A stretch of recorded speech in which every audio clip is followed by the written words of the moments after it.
Good afternoon, everybody. Next week we'll hear from Tom Murphy of Contra Costa Community College. He says that computer science education is like a minimax problem.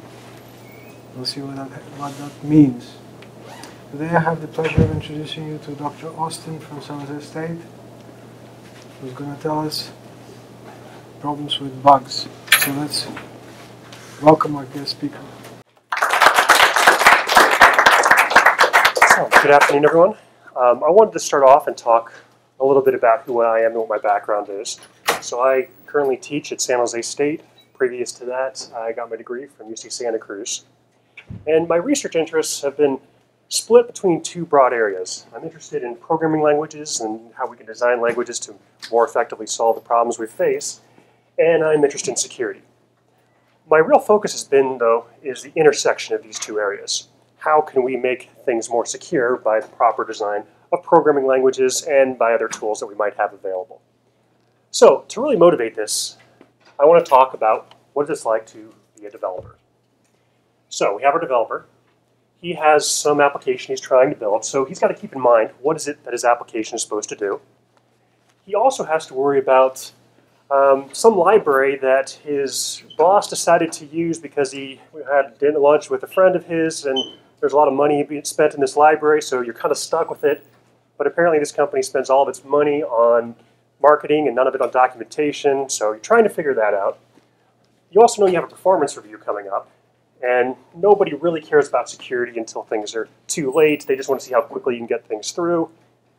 Other concerns, well, maybe he had a fight with a significant other. Well, lunchtime might be coming up. That's always a source of distraction. And somewhere in the background of all this other concerns that are bouncing through his head, he's got to worry about whether his code is actually secure. So not only does it do what it's supposed to do, but are there any weird side effects that he might have to worry about as well? How big of a priority do you think this is for him? Pretty low until it's too late. And as a result, we see lots of news stories like this. 6.46 million passwords were leaked by LinkedIn. Twitter was hit with a mouse over XSS attack. So what that means is somebody was able to inject JavaScript code onto somebody else's web page. And these companies have reputations for hiring very good developers. Right? So these are people who know what they're doing. Yahoo lost 453,000 login credentials. This is one of the ones I think is very interesting. This was the New York Times. They didn't even really do anything wrong, so to speak. They just followed the standard practice of loading ads through JavaScript. As it happened, the ad provider couldn't fill the order. They subcontracted out to somebody else who couldn't fill the order, so they subcontracted out to somebody else, and so on, until somebody kind of sketchy way down this chain of subcontractors put a fake antivirus ad on the New York Times website. And again, there was no real flaw or vulnerability other than they did the things the way that we tell everybody to do them. US Bank and Bank of America have been hit with website vulnerabilities. And my personal favorites, the CIA was shown to have some vulnerabilities on their webpage. The CIA knows a little bit about security. So if they still have these problems, what hope is there for the rest of us? So how do we cope with these situations? What do you guys think? What kind of strategies do we use?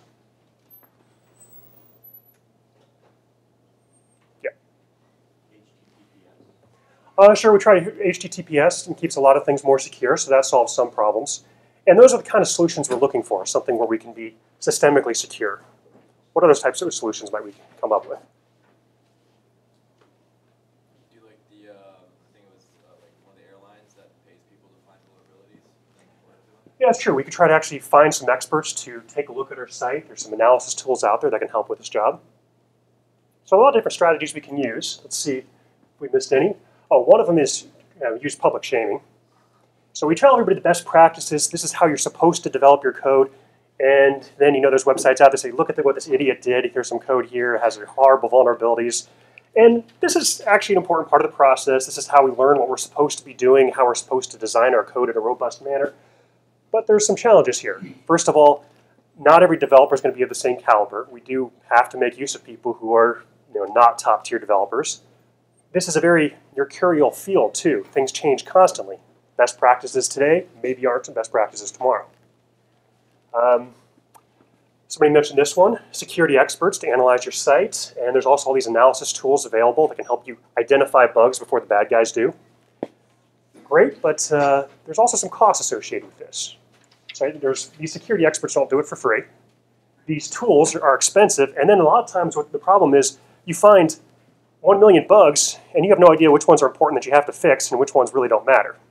So in some ways, a lot of the work out there is trying to figure out which bugs do we actually deal with and which can we just leave for another day. And security is really a cost center. Right? We don't get any profit back from it. So there's all these incentives to try to shave a few extra bucks off the money we spend here so that the bottom line looks better. Now, everybody knows security is important, but we'd like to get away with it as cheaply as we can. So a lot of times companies will maybe skimp on this too much, and problems will occur. They'll just try to hide them from the world. So security vulnerabilities are very underreported. One of the early cases of a time bomb. You guys know what a time bomb is? So this is where you have some software running on your machine, and it's triggered to do something nasty when some condition's not met. The first place it came up was some guy who got fired by his company. It deleted all of the information on their servers. And the only reason we ever know about it is because he was a total nut job. He decided to sue the company for back wages. They countersued for all the damages he did. They won, but they did not actually recover enough money from the lawsuit to pay their lawyers. On top of that, they got a big black eye from the security vulnerability. So companies have basically no incentives to really report on any of this stuff. Also, maybe make some allowances, budgets, say, okay, we know emergencies are going to come up. There's going to be problems.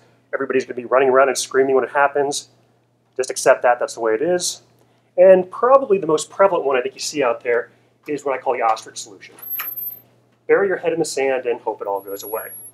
So this kind of hodgepodge of approaches is how we try to enforce security stuff today, these security critical properties. We want to see if we can do better. So the real focus of this talk is looking at how we can make things secure by architecture. So the fundamental observation is that humans are not really very good at thinking about multiple things at once. So, is there a way that we can design tools so that the security concerns are taken care of automatically, and it's no longer our developer's problem? We'll take a look at a few different approaches and techniques today. So it'll be kind of a survey of some of the different aspects that go on in this space, and by no means comprehensive. But this is the fundamental idea that will carry through the talk. How can we make it so the developer doesn't have to worry about security, and that we can still get security? Here's a simple code example. What's it doing?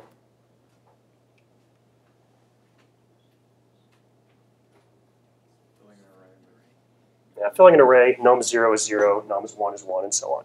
What's wrong?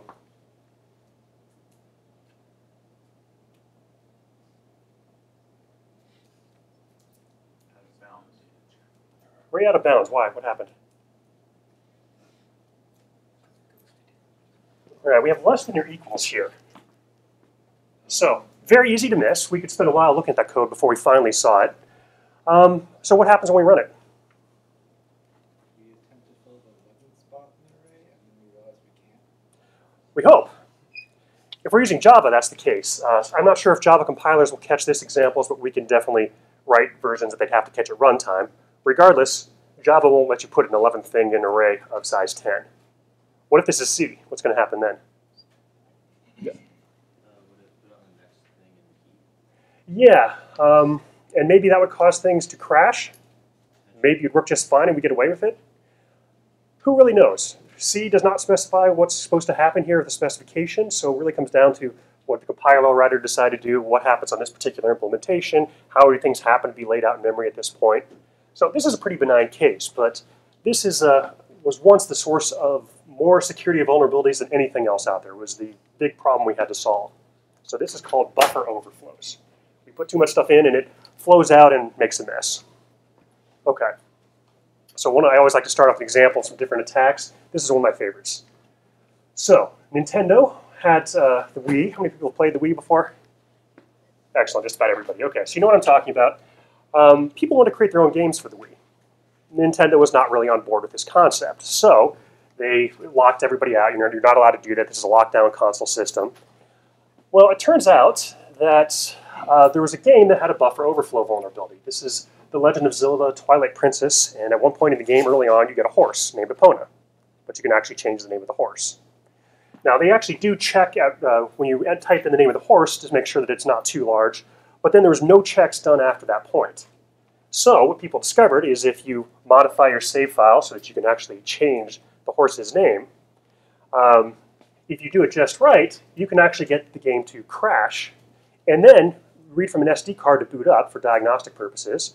So you put in your own SD card and you're able to actually take control of the system. So this was an attack used to do the initial versions of Weebrew, where you could actually make your own custom home Wii games. So work has been done to, I don't think they have to do that anymore. I think Nintendo relaxed. But interesting to show these different places where these vulnerabilities crop up, where somebody can take advantage of it, they weren't checking the right place, and that allows the attackers to take control of the system. Now, whether you think they're attackers for hacking their own systems, that's a philosophical discussion for another day. But regardless, it was definitely not what Nintendo wanted. Okay, for just a quick crash course on how this works, we have a simplified stack example here. So we allocate our parameters when we make a function call. So we have B and A that match up here. And then we keep the return address. And then we allocate local memory. So we have our buffer being declared here. When we're all done, we go back to the return address and return to where we were before. Problem is, if we're not clever, we do the process the same way. We get that return address. And now it gets filled down this way, and we start spilling over and writing over other contents of our memory that we might have needed. The most likely case is that we'll jump someplace that makes no sense and the application will quickly crash. That's probably the best scenario. We might instead see weird variables changing and bugs that make absolutely no sense when you look at the code because some completely other part of the code had this vulnerability. Very difficult bugs to diagnose.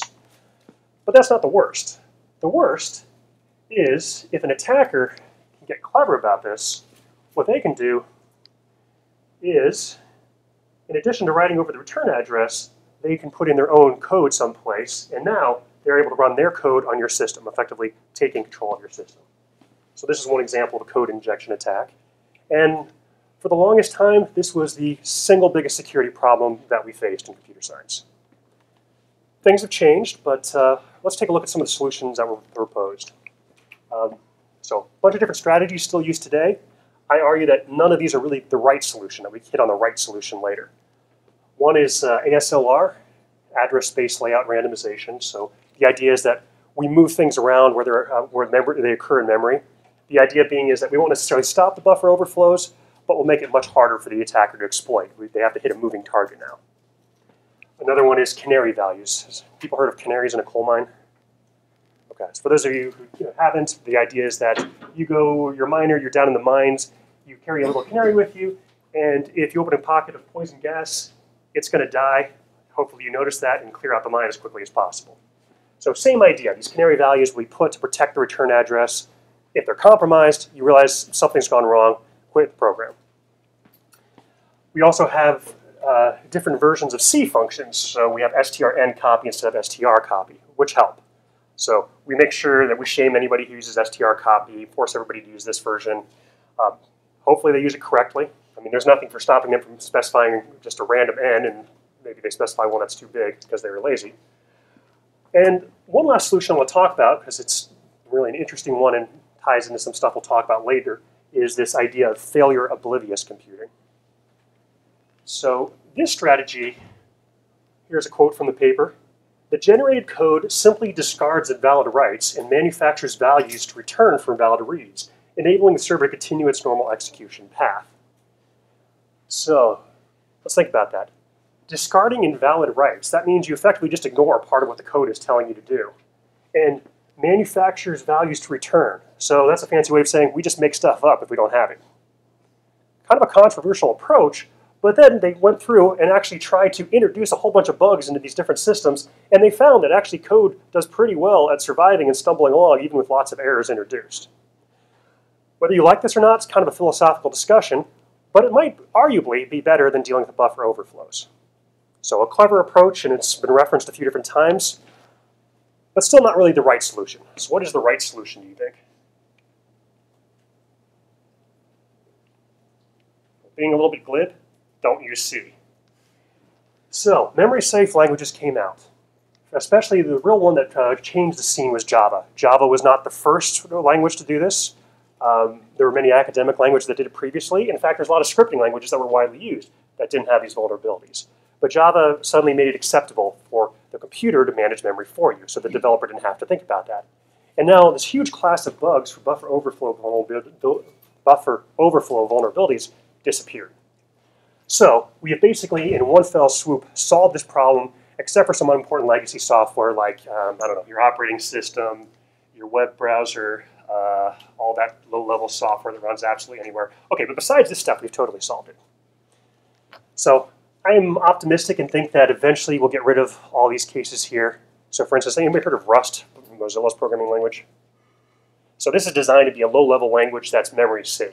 So if languages like that take over, we might eventually get rid of buffer overflows and they'll be a thing of the past.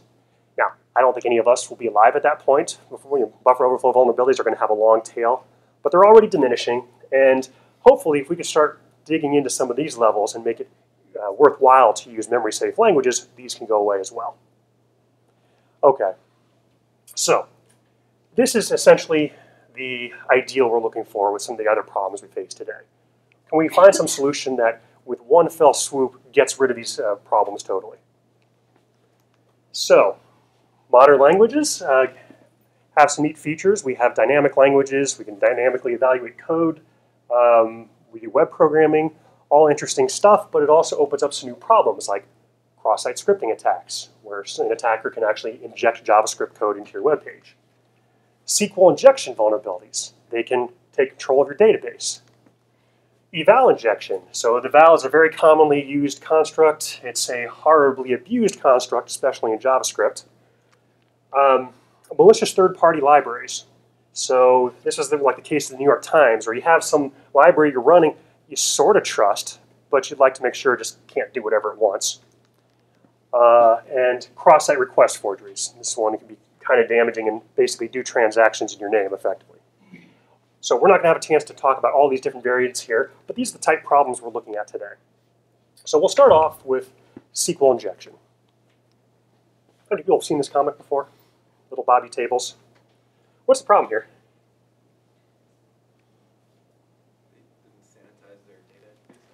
Yeah, they didn't sanitize their data here. So somebody typed in Robert, quote, close parentheses, semicolon, drop table student, semicolon, dash, dash, and completely destroyed their records. So let's take a look at how that would work. This is using PHP and Postgres.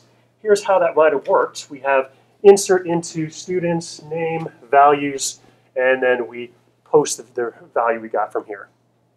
Now, this is not the way we should do it, but probably the first time you interact with a database, you did something similar to this.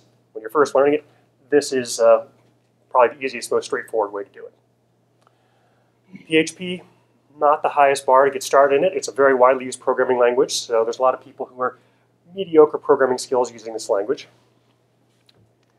So, if the user behaves well and types in Joe, this isn't really an issue. We have insert into students, name, values, Joe. So the blue part was what came from him when it was generating this query. Now, if there was some weird character, like if my name is O'Brien, maybe that would have caused a crash, but because I have a little tick mark in the middle of my name. Otherwise, probably not too much of an issue. However, if the attacker is malicious and types in Robert drop table students, now this query gets generated here. So all this part in blue is effectively coming from this attacker. So the attacker has managed to take control of your database. How bad is that? Minor problem? Yeah, it's pretty much a disaster situation. All of your records, all of your information, for a lot of companies, especially if they're not really technology companies, this is the most valuable thing they have, their information and data, and suddenly it's completely under control of an outsider. So the correct way to do that is to use PG query params, and the difference here is we have this $1 that we pass in an array. So all this stuff is sanitized properly and does the correct escape sequences so that we generate this query, and here's how we escape in SQL, quote, quote, and everything is right with the world. Okay. So every single SQL library I know has some feature like this to let you safely query the database. Every single library I've looked at also has some version that looks like this. So there's always a way to trip yourself up. And even if they didn't provide that, there would still be nothing to stop you from building this string and completely ignoring the arrays you passed in here. Now, we have to expect that developers are not necessarily experts on our library and might trip themselves up. Okay. So we'll come back to this. This is one problem that's out there. A similar one is dealing with eval. Here's a quote from Douglas Crockford: "Eval is evil, avoid it. Eval has aliases, don't use them." He is one of the big proponents of JavaScript out there. How many have heard his name before? Okay, well, he has got a lot of talks on JavaScript online. He's also on the ECMAScript committee. So he says eval should never be used. The problem is it's a very powerful construct. It lets you do all kinds of things that you really can't do otherwise in the language. It's also a dangerous feature because this does open possibilities that the attacker can now inject code in your system. And it's also horribly, horribly abused, especially in the case of JavaScript. One of my favorite papers by Richards et al. Is "The Eval That Men Do." And it's just a survey of the top websites out there to see how it shows up. And it shows up all these places where there's absolutely no reason to use it. There's a perfectly fine construct in the language that does the same thing, but somebody decided to pass it to eval for who knows what reason. Again, JavaScript on the web, very low bar for entry. That's probably a good thing. I mean, we want this language to be open and accessible. It maybe made the web what it is today. But how do we actually handle it safely without having all these security problems? All right, so take a quick look at this. Here's some JavaScript code, var x equals 7. So we have this string, x equals x minus 4. Just a string, perfectly harmless. If we pass it to eval, now this is treated as code. So if I call alert on it, now the value of x will be 3. Pretty straightforward. This makes sense to everyone? So although this seems trivial, there's examples like this on the web where people did exactly this for who knows what reason. So there was one early use case of how to actually handle, or where eval came up and was popular, was dealing with JavaScript object notation. How many people are familiar with JSON? Okay, so most of you have seen this notation before. We have different fields. It's a nested structure. So Douglas Crockford actually was one of the first ones to really propose this as a data interchange format, and it works great. We use it all the time now, including outside of JavaScript. So what's the right way to parse this? Any JavaScript developers out there? Aren't there JSON parsers? Yeah, there's JSON.parse built into the language. So that's the right way to do it. Early on, though, there was a problem with JSON.parse. Anybody know what it was? In the early versions of JavaScript? It didn't exist yet. So I'm sure you all agree that that's a very bad flaw for any library.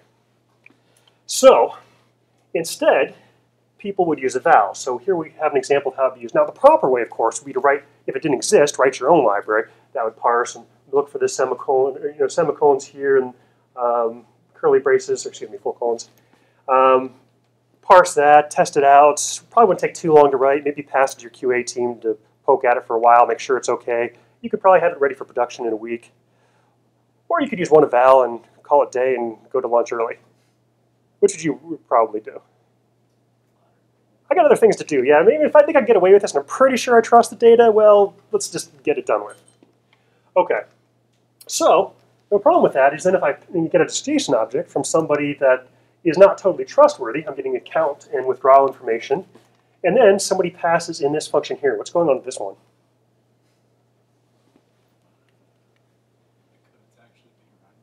Code's actually being run. We're creating an anonymous function, immediately applying it, and now we're going to return this value here, so we may not even know exactly where the problem showed up, but now there's this alert message showing up on our system. Now, this is not exactly the worst problem for code, but we could have put anything in here we wanted. So these are the type of problems that come up when we use features like eval without caution. However, it also is very handy. I talked to one person who's at Mozilla. He says, yeah, whenever we see people using eval, we realize it's the most sincere form of feature request. So they pay close attention to how it's used and then try to give people safe ways to do the same thing. Okay, so we've seen two different variations here that seem to really come from taking data from some untrusted source and it turns into code at some point. So SQL injection and eval injection, how can we handle this? One approach that's out there is something called taint analysis. The idea here is you get data that's dirty somehow, and you want to prevent it from corrupting the important stuff. This has been around since 1989 when Perl first included it. Netscape later included this as a support for their server-side JavaScript. This is well before Node.js, and I don't know, we have 2 implementations on the JVM now for JavaScript, and there's Iron JavaScript. This might have been a little ahead of its time. It quickly disappeared after maybe a couple of years, I think. Ruby later implemented a taint mode, and we'll take a look at how that works. So this is another feature that's maybe not quite as widely established as the buffer overflow defenses, but is available in production systems today if you want to take advantage of it. So in Ruby, by default, they just don't worry about this tainting information at all. But you can gradually lock it down, where if you specify a safe level of 1, you can make sure that tainted data cannot be passed to Eval. It also makes sure you can't load or require new files. So it lets the code run, but reduces how much it's trusted. One thing to note, once you set this down to a more extreme level, there's no going back. So you've got to prevent the attacker from being able to loosen his restrictions himself. 2, can't change, make, or remove directories. 3, new strings or objects are automatically tainted, and you can't untaint tainted values. And then at the top level, everything that was safe becomes immutable. So we have different use cases here that we can try out.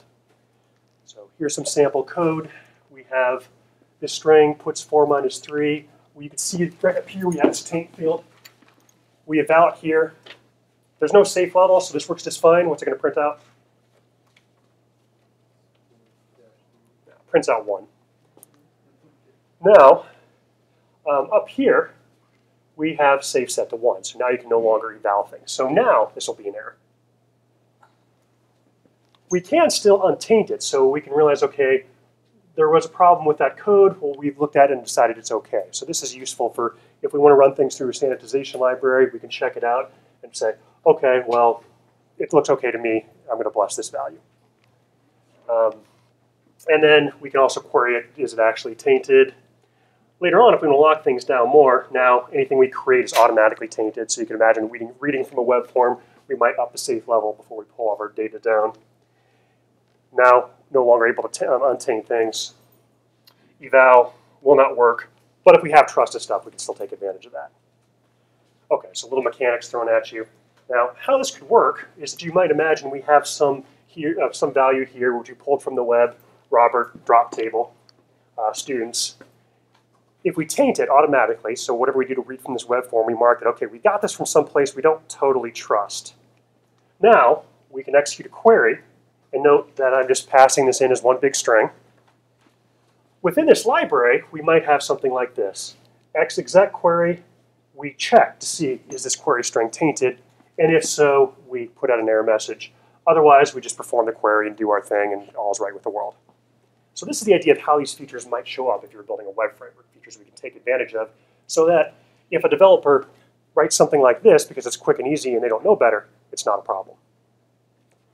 Okay, so before we move on from here, this is taint analysis. It's all about dirty data. We're going to now look at information flow analysis, which is effectively this system on steroids. It's also very cutting edge. It's not really available in any production systems or anything like that, but there's a lot of interest in it, particularly for JavaScript, because we get data from all kinds of different sources. So to talk about the difference, taint analysis is all about preventing this dirty data from flowing around in the system. So we don't want it to be used to make a SQL query. We don't want it to be used to create new JavaScript code. Usually it's a little easier to deal with this. We can reason about how things work a little more easily. With information flow analysis, we're really focused on confidentiality. What that means is we don't want to let secrets leak out. Much more challenging to handle. So the motivation here for where we hope this will eventually go is that we have something like this, where we have a developer. He's a smart guy, so he's building his web application. And as part of it, there are some sensitive data here, which we're going to represent as a spray paint can. So the location of the spray paint can needs to be communicated to private channels. Right? So for the proper functioning of the system, this sensitive information has to go to the right place. But there's other people on the system, and what we want to make sure doesn't happen is that we don't want this information to leak out to a public channel because we have no idea who might be listening on the other end. All right, so here's the policy we want to enforce. We want to make sure that the location of the spray paint can doesn't leak out to BART. All right, motivation makes sense? Okay. So the way we might do that is perhaps the developer hard codes in something here to say, okay, if I'm writing out this information, check to make sure that it's the proper channel and that this isn't being abused somehow.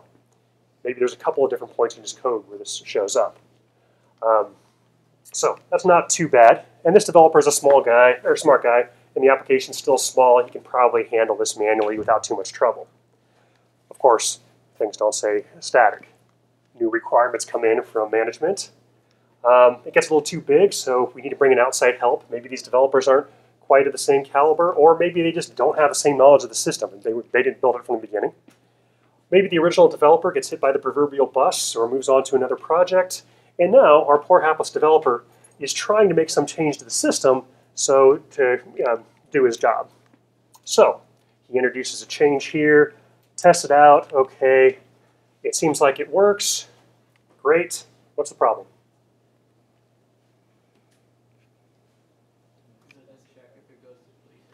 Yeah, he didn't think to check to see if it wants to the wrong channel.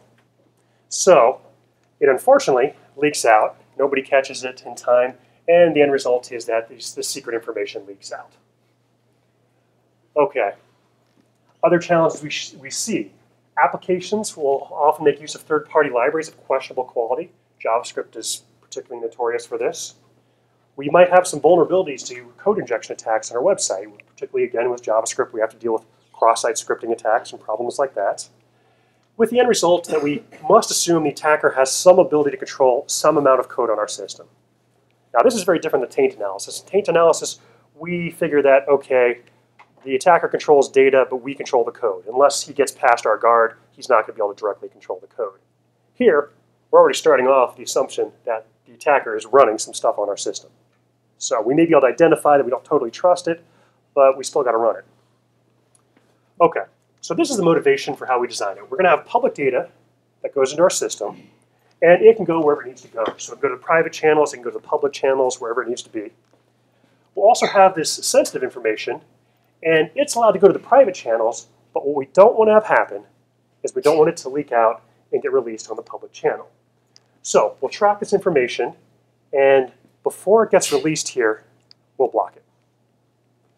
Okay. So at a real high-level view, this is the mile-high view of information flow analysis. We want to allow this data to go where it needs to go, and this data can go anywhere, but we're stopping this from happening. This is called Termination-Insensitive Non-Interference. Termination-Insensitive Non-Interference. I've had some of my PhD workers in this, so I've had to say this phrase over and over again. It's a bit of a mouthful, but what that means is any outputs visible down here have no dependence on what you see up here. So I could change all of this data around. If my credit card number is here, I could completely give a new value. Nothing's different out here. That's the non-interference part. Termination sensitive means, well, maybe my credit card number might accidentally cause the system to crash, and the attacker might learn a little bit about my credit card from that. Hopefully not more than a bit. We're willing to accept that. Okay. We talk about different ways that information can leak. So the most obvious one is what's known as an explicit flow. So here we're using this notation that, okay, the spray can is at the quickie marks, and only the police should be able to see that. So we're marking who's allowed to see this information. An explicit flow would be where we assign it to some other value. Maybe we build up a bigger string from that value, etc. So this would be like a SQL query type thing where we extend it out. However, when we're interested in confidentiality, we also have to worry about what's known as implicit flows. So if I see first char max is set to 12, do I know any information about X?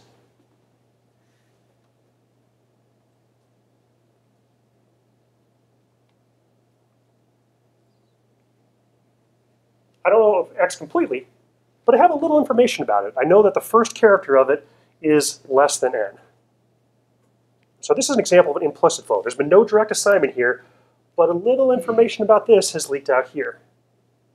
So the attacker is able to control some of this code. So if he can leak out just a little bit of information, he can just leak out a little bit more, and so on and so on and so on, until he's able to get the entire secret. So that's the challenge we're facing here. Okay, so this is what we like to do. We have our developer. He's responsible for the core functionality of the code. And we're going to have a separate mechanism here that's responsible for actually figuring out which data is sensitive. And this will be handled. Oh, we also have an enforcement mechanism on the other end. So here's the point where we determine, is this data allowed to go out to the place we're trying to send it? So for the labeling of information, we get our security expert and maybe a business domain expert, very smart guys. They sit down and hash it out. They're thinking about just the security. Okay, do we need to treat this information as sensitive? What could happen? And they come together with a policy. Okay, if you have this field here, mark it as sensitive. Only the police should be able to see that. The developer doesn't have to worry about any of this. He just is focused on the core functionality. Now, possibly, this could be the same developer, but he's got two different hats on. Here, he can just think about security and not have to think about anything else. Here, he can just worry about the core functionality and not worry about any myriad of possible ways it might leak out. Now, when the data flows through here, and it's set to be released, the enforcement mechanism can actually see where is this supposed to go. So police and police match, and we allow it. Okay, this information is going to someplace it's supposed to go. But if there's a problem, if we don't match up, we have police-sensitive information, but we're trying to send out to a public channel, then we deny it. Okay, so this is the motivation for how we'd like to be able to design our systems. Particularly for things like JavaScript, we have all kinds of different code. Is there ways we can actually secure this to prevent information from leaking out, given all the various different stuff we have running together? There's a few different approaches. Let's see. One was, this is way back when, this is 1976, Dorothy Denning proposed a static analysis tool. So the idea would be that you would work this into your compiler. You would realize, oh, I have this secret information here that's only seen by the bank, and this is public, and I'm trying to leak this out here. That doesn't seem good, so not certified. So a compiler fails message, you're trying to assign data in bad, some incomprehensible error messages, they often are. But we can make sure that this code is secure before we ever run it. The problem is this isn't really a great fit for JavaScript. Why not?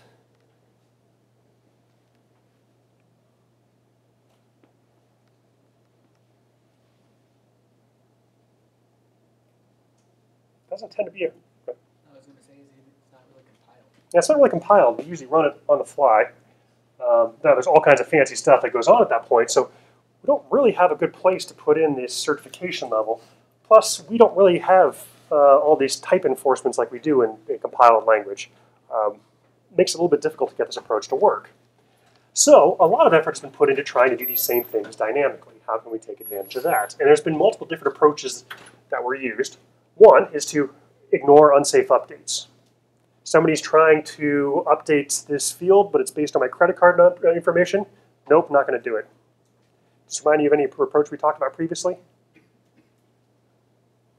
Kind of similar to failure oblivious computing. That same notion of if we do something that we're not supposed to do that might cause security problems, we just don't do it.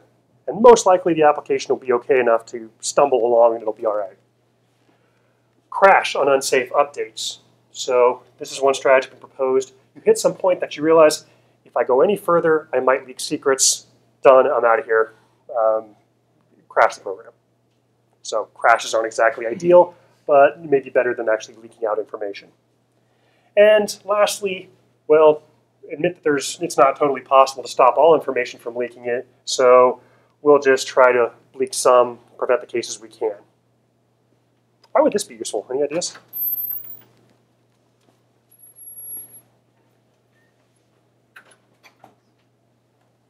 So this approach has been used in some auditing tools, mostly because nobody attackers are too much worried about it at this point. There's not any serious protections. So run some auditing tools and see where people happen to be leaking information. And some interesting stuff's discovered, especially ways like not too long ago, there were clever tricks to steal all your history information, even though they're not supposed to be able to get that. So some of these papers discovered some of these techniques by using an imperfect approach, but nonetheless enough to catch the attacks that were happening at that time. Still, the moment we hardwire this in our browser to prevent these totally, somebody will figure out a workaround pretty easily, and then we've lost the game. Okay, Now, one approach I want to talk about a little bit, let's see, do I have time? Yeah, let's talk about this. So we talked about taint analysis, and we could try a similar approach here for dealing with these flows. So we have the secret information for the bank. We then have this public information. Now, with a static certification, this would not compile. We'd say, okay, you're trying to update a public field, but this is based on secret information. No, bad, not allowed. So another strategy might be to set this equal to false, but we mark that it is also private as well. This update is dependent on this secret information. Seems like a completely reasonable approach. Everybody agree? Okay, here's the problem. So up to this point, we have everything's fine. We have Y, and it's marked as being false and secret to the bank. By the way, this is the part I have to speak real slow because I've been looking at this code example for 7 years, and I forget that not everybody else has. So we'll slow down and take a look at how it works. A second variable here is leaked. It's true, and it's public. Anybody can see it. Okay, if Y is false, excuse me, if Y is true, we'll set leak to false. So the value of secret is true. What's the value of leak going to be when this is done executing? True. Now, what is the value of Y at this point? So at this point, secret was true, so Y was false. So we don't do, this is false and it's secret, but we don't do this update. So leak stays true. Because we never changed it, it stays public. Okay, that makes sense? So we've gone through here. We didn't do this update, so there's no reason to change the label on it. And on the other hand, had we actually set secret to false and marked as sensitive for the bank, down here, we update, or the value for Y stays true. It's never changed. We haven't assigned it, so there's no reason to taint it at all. And then down here, what's the value for Y? True. As a public or private? Public. It's still green, right? No little taint or label on it. So this gets set to false. Now here's something that's very disturbing. On an input of true and private, I get an output of true and public. And on an input of false and private, I get an output of false and public. If you have a good solution for this line of code, let me know. You can probably get a PhD from any university that studies programming languages and security. This line of code has been a problem for about 30 years. I've spent way too much time looking at this simple little program with 2 if statements. Okay. So, here's the problem. There are a few different approaches out there. The oldest one that's dynamic is following the same thing as the static certification styles. We're doing this update. At this point, we might leak out information. We're just going to kill things and nope, done, we're out of here. We might leak out your secrets if we keep going, so crash. So that works. On the other hand, crashing your application isn't exactly desirable either. One last solution, which I think I just barely have time for, somebody just recently came out with a very cool idea for how you can handle this. And especially today when we have multiple cores, we can just run the same program twice. This is an approach known as secure multi-execution. So we have a high execution, and this is allowed to see everything. It knows all the secrets, knows all the details, and it's responsible for writing out to those trusted channels, those authorized, the right places to go. However, there's also a low execution, and it runs in parallel. It has the same program, except that any place we had private data, we replace it with some default values instead. Again, this kind of ties back to that whole failure oblivious idea that we'll give you some value and it'll be good enough. So its job is to write out to public channels. The neat thing about this is if you're on the authorized channel, your results are correct. Everything's fine here. If you're on the public channel, you're fine as long as you weren't trying to read stuff that you weren't supposed to read in the first place, in which case then, hey, well, maybe you'll get something back, maybe not. So here's how that might work. We have some JavaScript code. We have this password. We're making a secret value. Here, we take this make secret. And so skiddly is replaced with the empty string. On this side, for the high execution, we get to keep the proper password. And now, when we run this one, if we write out to a secure channel, the right password will be sent here. And here, we'll just send out the empty string. No information leaked. Okay. one of the more interesting ideas now, and it's had people going nuts who are actually in this field for a while. So maybe this will be the wave of the future, and in 10 years we'll all be using it, or it'll fade into nothing and it'll be complete die in obscurity. That's kind of the nature of programming language research sometimes. Tremendous wins or abject failures. There's not a much middle ground. Okay. Just a pictorial presentation. Here's how it works. We have the public and private inputs to the high channel, and all that gets executed. And the dummy values from public inputs get sent out for the public channel. Okay, so final points. The main takeaway of this talk is to remember that humans are not good at thinking about many things at once, and we really want to make our tools so they don't have to, especially for security critical stuff. Some techniques we looked at: memory safe languages avoid buffer overflows. Taint analysis is a way we can actually catch untrusted data, prevent things like SQL injection and Eval injection. This seems to be right on the edge of being standard, but admittedly it's been holding there for a little while. And information flow analysis might let us protect all of our confidential information, and credit card numbers and all that stuff maybe someday, but we're still working on that. Okay, that wraps up my talk. Are there any questions? Yeah? I don't know if it's like shows here, so is JSON P like implicitly insecure then? Because it's JSON parse is fine. JSON P. JSON P, I'm not sure. What's JSON P? I'm not familiar. So if you want to like get a string or some value from another website that's a different domain, so like x.com, y.com, just allows you to do that. Okay, so you pull data from a third-party source. It depends on what you're doing with it. So if you're pulling a string from another site, there's no real problem with that. If you're turning it into code, then there might be an issue. So it depends. Like if you're, depends how you're handling it once you get it.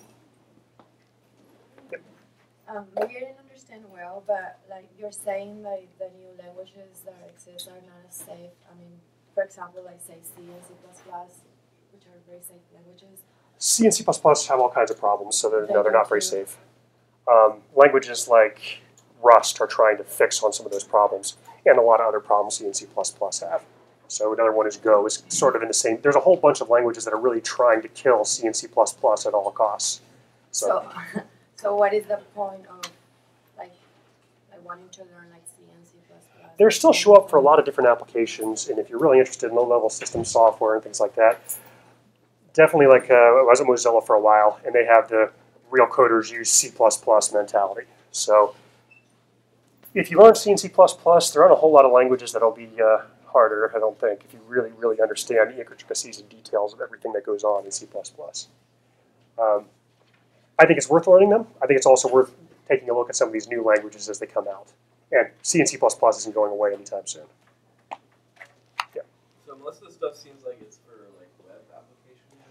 That's a lot of problems we're facing today, particularly because that's especially a domain where we see a lot of untrusted data being tossed into our application and mixed together in a fast and sloppy manner by developers who don't totally know what they're doing. So would the same principles like apply to like embedded systems too? Or? Yeah, same concepts there. The use cases may be different. And actually, information flow analysis, its early start was all operating system work. And there's still a lot of interesting operating stuff going there.